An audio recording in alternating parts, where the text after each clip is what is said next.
এ এক অসাধারণ প্রেম কাহিনী। তবে এরা গল্পের নায়ক নায়িকা নন, ইরাকের সাধারণ নাগরিক। আমি ক্যাব চালাতাম।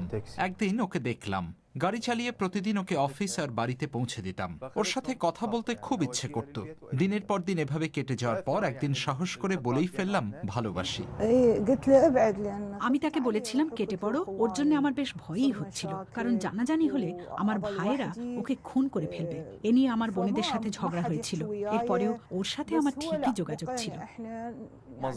ইরাকে গৃহযুদ্ধ তখন তুঙ্গে, কিন্তু হাসান আর জাহরার কাছে ওই সংঘাত ছিল তুচ্ছ। শিয়া, সুন্নি, তুর্কমেন, যাই হোক আমি ওকেই চাই। সবাই বলল ওর সাথে তোমার মিল নেই, তুমি সুন্নি ও শিয়া। আমি বললাম হয় সে, নয়তো কেউ না। আমার এক বোন একদিন ফোন করে বলেছিল ওকে ত্যাগ না করলে সবার সাথে সম্পর্ক ছিন্ন হবে, তার স্বামীও তাকে ছেড়ে চলে যাবে। মনে আছে, এই কথা শোনার পর গাড়িতে বসেই আমি খুব কেঁদেছিলাম। কিন্তু তাদের বিপদ আরো বেড়েছিল 2 বছর আগে। এক বোমা বিস্ফোরণে জাহরার একটি পা উড়ে গিয়েছিল। কিন্তু এত কিছুর পরও তাদের হৃদয়ে বেজেছিল তোমার প্রেমে আমি পাগল, এই সুর আর এই কথা। خبل واحبك وخبل واحبك دوم بالمجانين احب المجانين يعني للمراقد يزورني باي مكان اللي اريده يوديني। আমি যেখানেই যেতে চাই ও আমাকে নির্ভয়ে সেখানে নিয়ে যায়, এমনকি নাজাফে আমার বাবা মার কবরেও।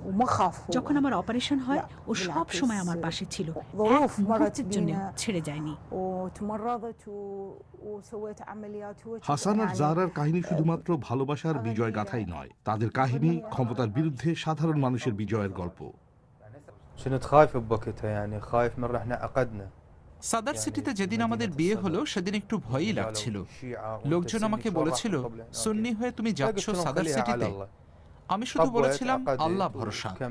তবে সেখান থেকে জান নিয়ে ফিরতে পারবো কিনা তা নিয়ে একটু দ্বিধাও ছিল।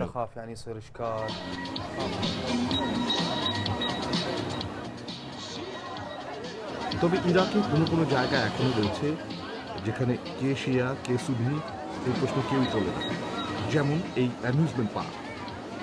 তবে এসব জায়গার ভিড়ভাট্টা থেকে জাহরা এবং হাসান একটু দূরেই থাকে। তাদের পছন্দ নদীর পাশে ছোট্ট এক খালি জায়গা।